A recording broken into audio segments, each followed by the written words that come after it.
here we are again with our course of Fundamentals and Biomedical Applications of Quantum Science and Engineering. Last lecture, we stopped in a point that we understand the main things about wave principles, right? Very simple principles. And we stop on the superposition. I explained to you that if you have a medium, the waves add up. When I have two waves, they add up when they meet in some place, right? So this addition of displacements is what we call the superposition of the two waves.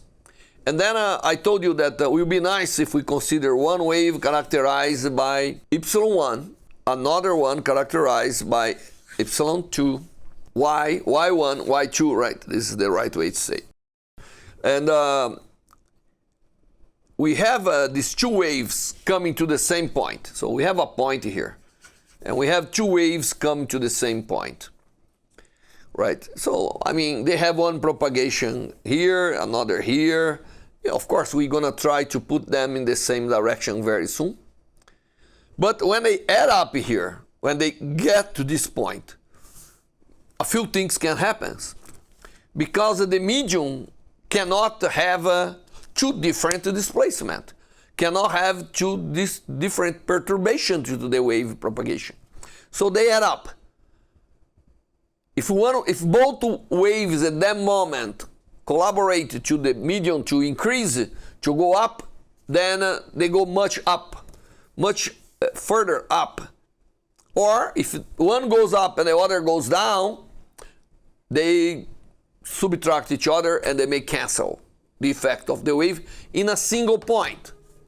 So maybe there are some waves going everywhere, but I am in a point where the waves conspire and give a negative contribution and positive for each one, and they cancel. Okay, to simplify a little bit our calculation, we're going to consider two waves propagating in the same direction. In fact, you have to know that those waves that propagates we call progressive waves. You know, they go further, they progress in space and time. So I'm going to consider two waves, y1, which has an amplitude a1, and y2, which has an amplitude a2. And as I told you in the last lecture, that's the way to express the mathematically the perturbation on the medium as it propagates in space. And we have a phase 1 and a phase 2, because we don't know if they will be in phase here, both going to be up and down together, or they go opposite at the point where they meet. So we don't know. So we let them have different phases. And now we're going to see what's happened when we combine the waves, right? So we combine the waves, and by combining the waves means adding up y1 and y2.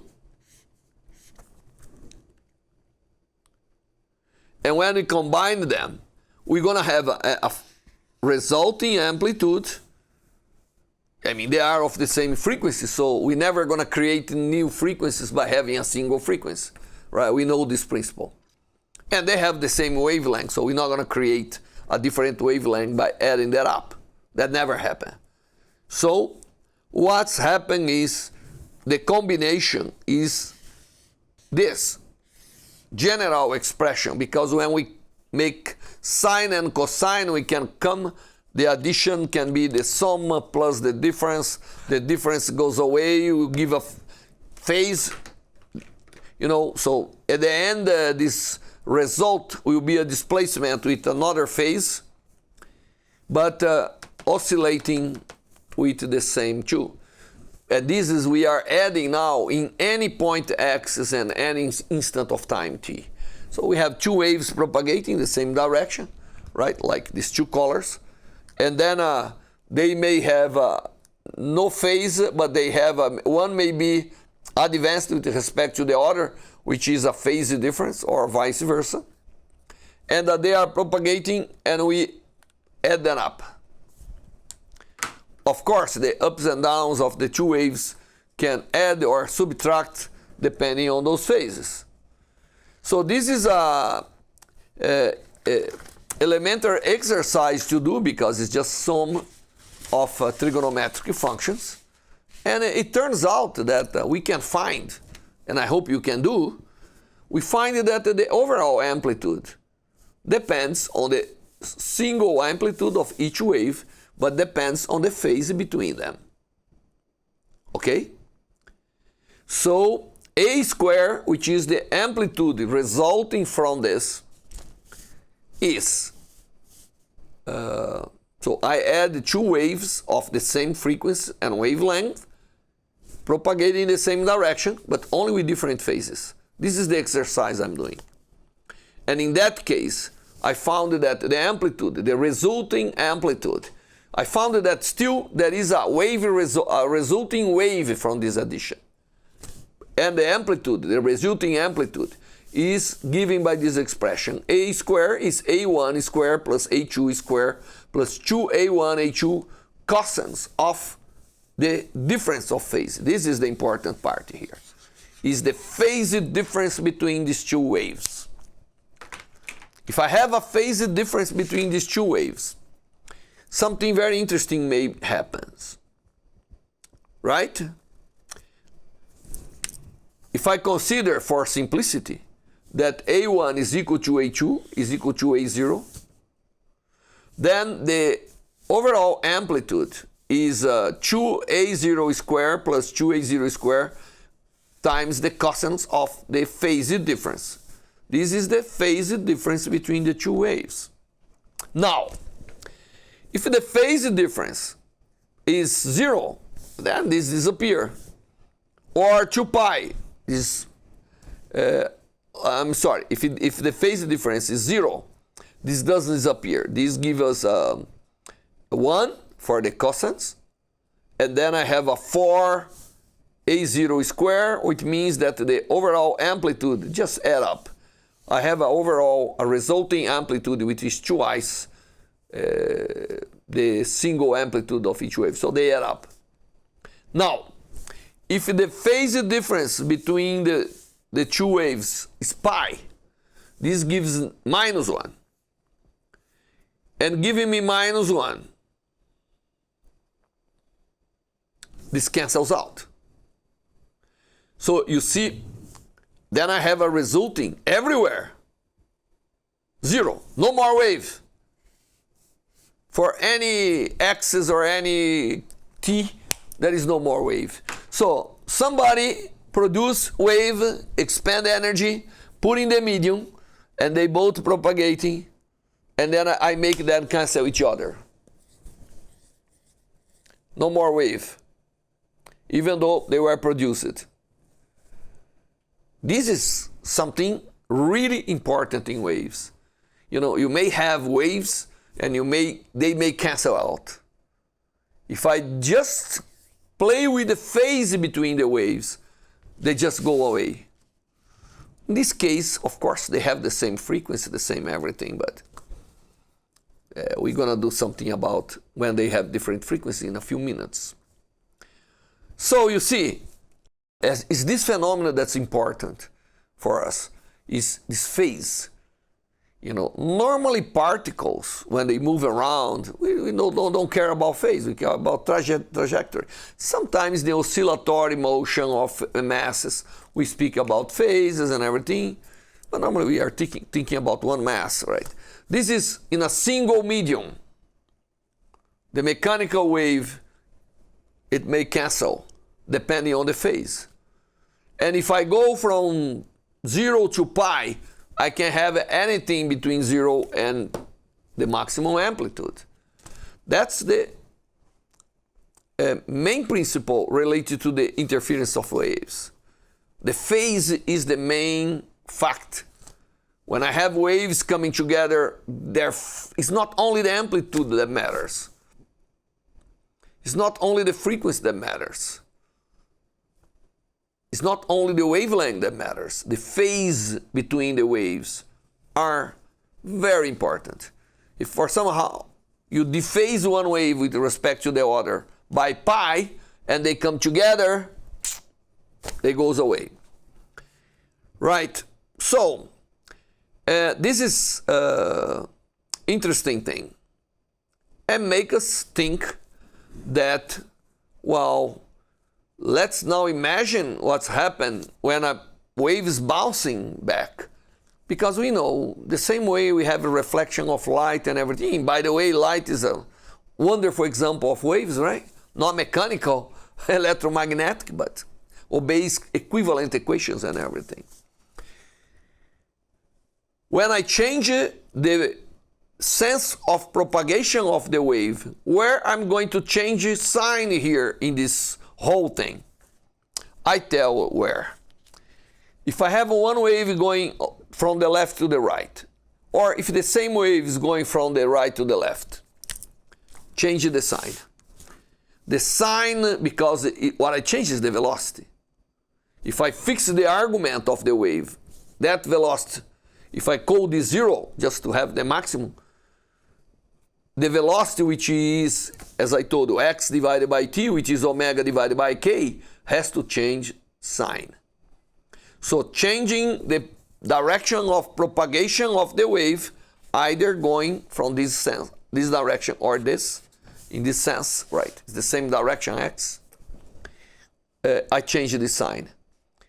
And normally, when I have a wall, some walls are very good in reflecting sound, for instance. Or if you go to the swimming pool, the wall is very good in reflecting the waves. That's why the waves bounce. And sometimes to avoid that, you make a special cavity for the wave to die there, right? It's a breaking wave geometry. So you don't see things bouncing back. But normally, it bounces back. And I explained to you addition of two waves propagating in the same direction. Now, let's making the two waves propagating in the opposite.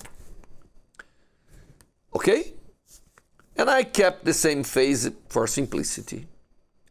So imagine I have two waves propagating in opposite directions with the same amplitude for simplification.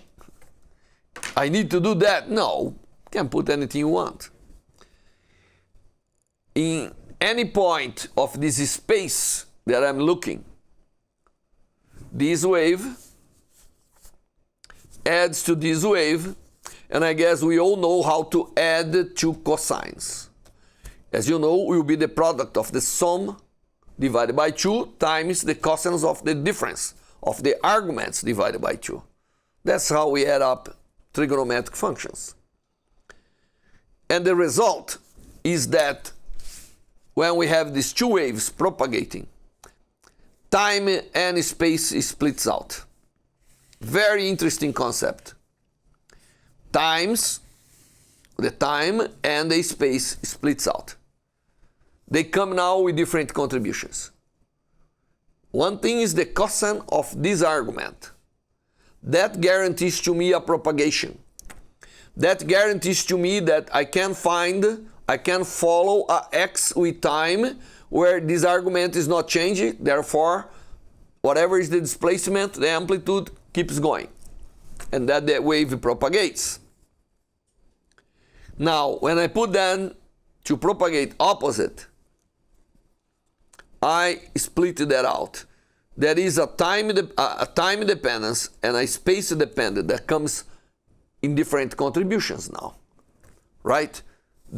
I have the amplitude modulated by the space, and I have the time everywhere in space with the same frequency. It's like the amplitude in each position depends on the position. And everywhere, in any position, the up and down or the oscillatory motion of the wave or the displacement keeps the frequency. There is no more propagation. And that's the thing. No more propagation when they come in opposite direction and they add up. And that characterizes what we call standing wave. Right? So those standing waves or stationary waves, they come from adding the right and left propagation in a way that they separate this and they stop the propagation. They have to be confined to that region that you made them coming together in opposite direction. Well, this is very typical for confined wave. In many situations where we confine the wave, we get that. Because we produce a perturbation, the system is confined, bounces back, add up, and you created a stand wave. So this is typical of waves that are confined somehow, right? And there are many different situations where we confine waves. Like in a string of an instrument, right? We saw the vibrating string. Or the water contained in a tank that are perturbed and they go coming back and they make then they're gonna go to this. And many others, like the sound inside a tube, a resonant tube. And that's how instruments, like blowing instruments works. This is the principle of making some of the blowing instrument work. And then in those situations where we confine the wave and we show that propagation stops and the wave stays confined, we get, the traditional picture of the stand waves. Here I imagine I have waves in a medium, can be anything you want, and they are restricted to exist in a space of length L. We restricted that to be. And of course, this is a rigid wall, and we all see already that waves needs somehow to deform the medium, to go up and down, to compress and decompress the medium to exist. But here I put a rigid wall here and a rigid wall here. With those two rigid walls, the wave cannot do anything. So it has to be what we call a node, which means no oscillation. Rigid walls or anything imply in nodes. Normally the top we call crest, or the top of the wave, and the place where can be no oscillation we call the nodes of the wave. And this is we also learned from basics, right? And then there are no many possibilities. In a free space, the wave could have any frequency it wants. The wave could have any wavelength. I decide. So the wave in free space can exist any way I decide to make it exist. Now, when the wave is confined, for the wave to persist and exist in that situation, only a few conditions allow. So there are some conditions to be fulfilled because the boundary conditions impose some restriction. So if I take a medium that is restricted to this situation and I make it to oscillate, one of the possibilities to oscillate is make the medium goes up and down this way here. So actually all this is filled with the wave, right? So this goes from here to here. All this is filled with the waves, right? And each part of the medium oscillates with a different amplitude.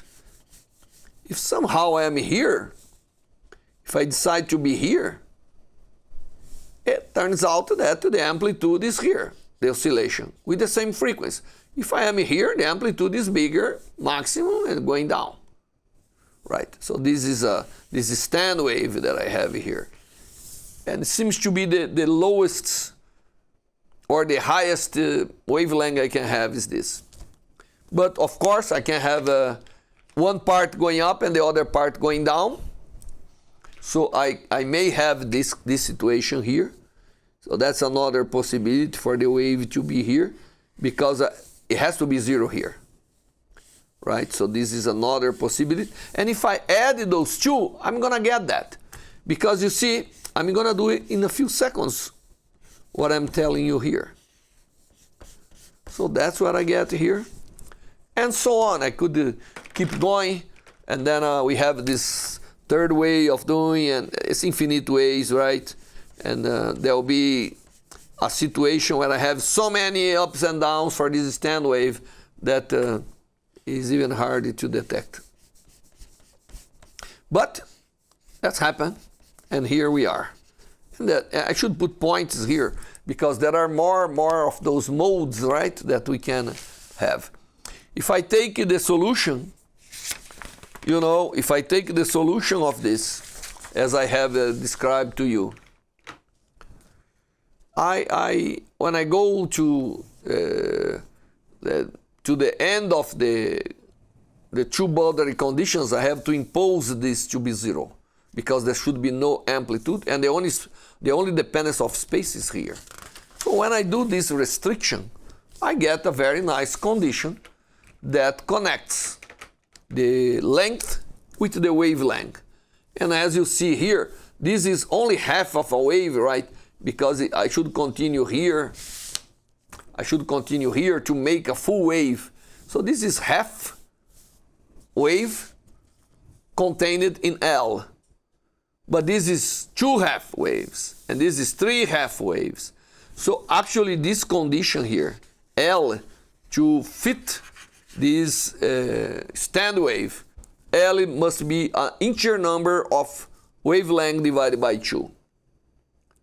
Right? Because the distance between, for me, this is half of a wavelength, as I told you, and this is a full wavelength. This is 1 full plus half. And his is all here.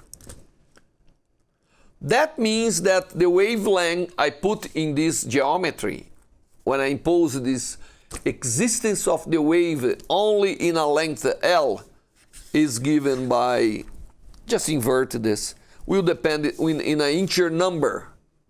So you see that when a wave is contained in an environment, the possibility of wavelength will depend very much in an integer number, right? And of course, as a consequence, we can find out what is the frequency because they are related. Omega divided by k is the velocity that continues. So we can actually show that frequency.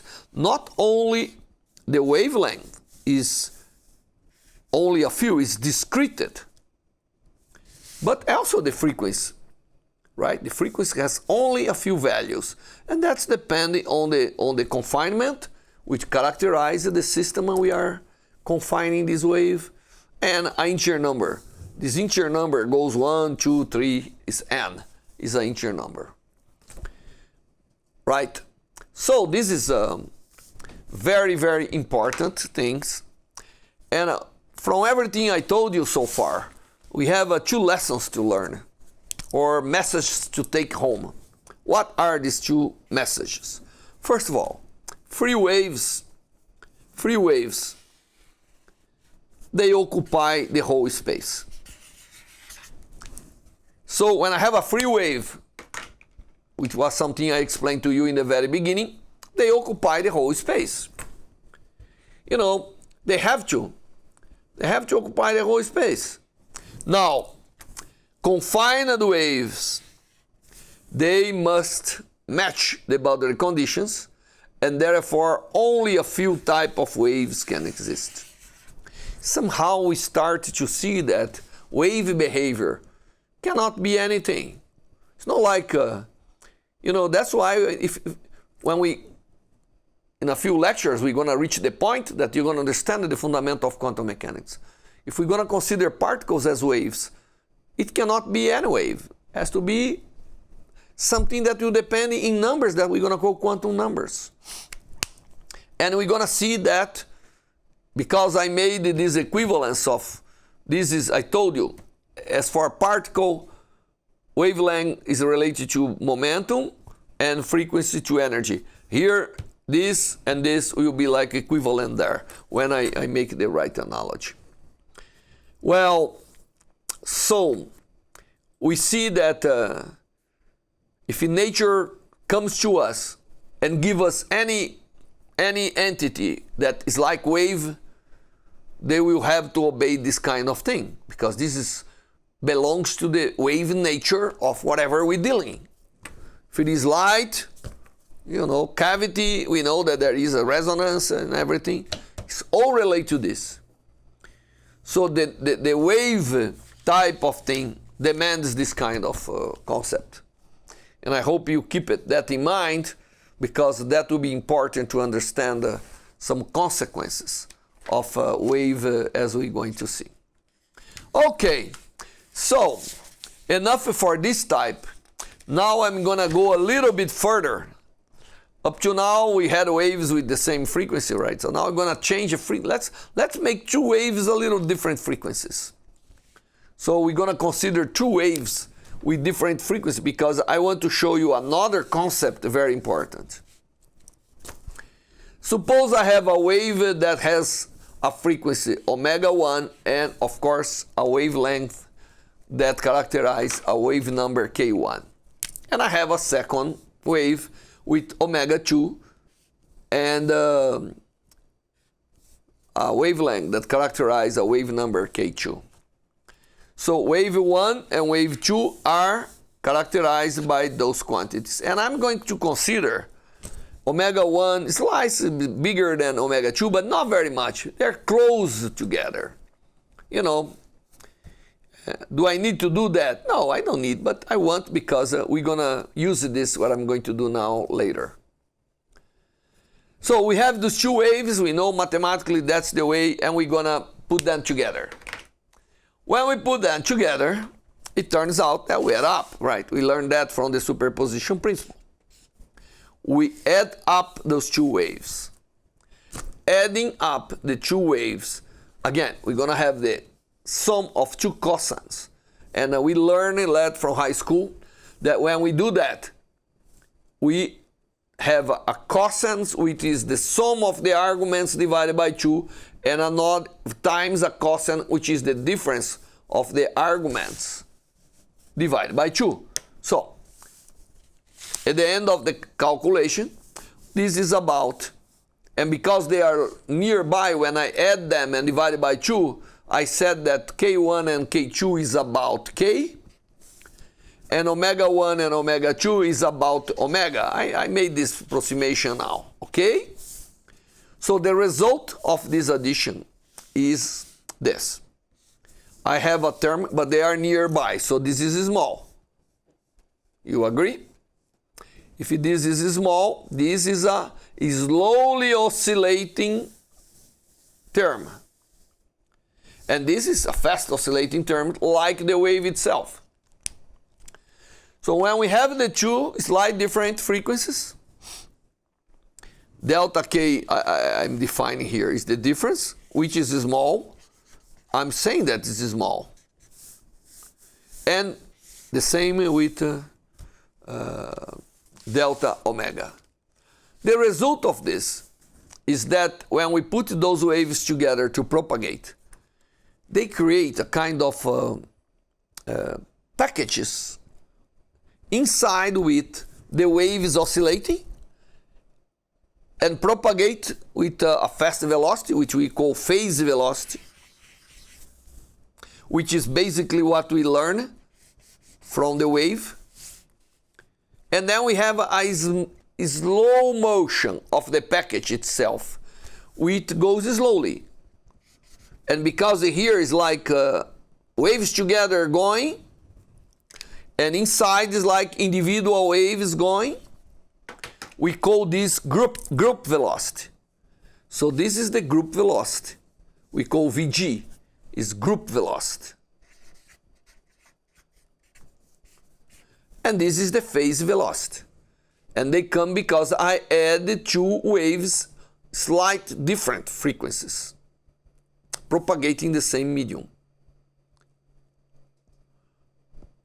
So, where is the energy? Well, the energy is in those packages. So what's happening is by adding frequencies that are tiny different, I'm able to kind of localize the waves. This is the word, localizing the wave by adding up tiny different frequencies and consequently wavelength.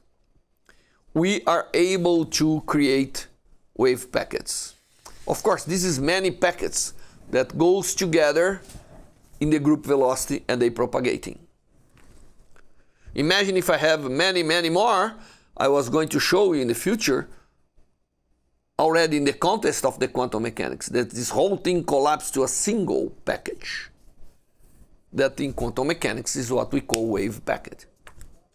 But this is, this is a very important concept because it allows me to localize the wave, even propagate in a free space, from the fact that I can have different frequencies or different wavelengths. I localized. I create the wave existing only around some lobes here, which we call the group, the package of the waves. I did with 2 waves for you to understand, and there is a characteristic size here. What is this characteristic size? It's just the inverse of the space, right? So 1 over this delta k divided by 2 is this characteristic size of this package. And those are the definitions of the 2 velocity. It's just here. It's just in the mathematical expression. By having this mathematical expression, I'm able to clearly see that there is a slow motion, which is determined by this, and a fast motion, which is determined by that. And that creates the idea of this wave packet. Is that everything for my lecture? No, not yet. I have 2 other concepts that are important. I'm not going to go in detail. You can find these everywhere, which is, suppose we have plane waves propagating. Plane waves is like, this is a plane. It's like having a very large, wide swimming pool, and the wave comes in the whole width of the swimming pool. It's like planes. So if I make a cut here, I see the traditional oscillations propagating. So this is propagating with velocity v, and but the perturbation is basically infinite, perpendicular to the propagation. That's the concept of the plane wave. So the wave in this plane, they keep going. Here is like lines here. They go. And then let's see they find an object. So this is the object. What's happened? Well, I don't have time to go in detail with the Huygens principle. But because of the way the plane wave is formed, it's like the addition of tiny little waves propagating everywhere. They add up, making this what we call wavefront. When they find an object, they cannot pass here. Remember, they will reflect here. But the portion of the wave that pass through are able to turn around. You see, it turns around and goes in the direction that it should not be there. This is what we call diffraction. Diffraction is this wonderful property of waves to bypass, to go around the objects. I shine in my waves here, and suddenly a little bit goes to the place where it does not pass through. Deviates, diffract, right? Deviates, that part deviates the propagation, here goes, so the wavefront became turned like this. This is what we call diffraction. And this is a very important phenomenon belonging to these waves, these plane waves, going everywhere. And that has important consequence in the quantum phenomena, as we're going to see. Well, there is another effect that I should mention. You already understand everything because now you know everything about waves. You knew already. If you didn't know, you learned today, and everything is going well. Now, there is another concept that you must know, which is the interference. Suppose the wave is coming. This is a part of the same wave, right? It's the same wave. This is the same wave. The same single wavefront coming here. And then I have a slit. And then part, there is a diffraction on the slit because 2 objects. You can see exactly curve that way, curve that way. What's happening is from this slit, we have the waves coming that way.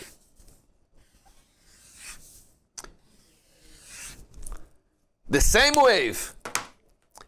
The same wave. This is one wave. It's not two waves here. It's the same wave. And I give it to the wave the freedom to pass to two different parts, two different slits. And of course, the second one goes the same of the first, but it's the same wave, just different part of the wave goes that way. Now, you see that the part of the same wave that passed to here and passed to here must be the same wave. They overlap in different places. Let me highlight in a different color. They overlap in different places. Oh, you know, the yellow is always more highlight. So they overlap everywhere, you see? And they overlap, and we learn when the two waves overlap, that's depend on the phase. But you know, they come here, when they are here, they are in phase. But if in one wave it propagates more or less than the other, if I take this point, this wave propagates more than this wave, therefore the argument of the cosines has to be different. So it's like introducing a phase. So in all this space, the matching of the addition of the two contributions coming from this slit or this slit add up. And there may be many, many different phases, and they add up, making either disappear the wave or enhance the wave. And we create in this space a pattern that we call pattern of interference. Normally this pattern propagates, and if I project in some way, I see maximums and minimums, because dark here will be minimum and light will be maximum. So you see those fronts, they will be made of maximums and minimums, and that create what we call a pattern of interference. And that's very typical from waves, and that's very important in what we're going to learn about quantum mechanics, interference.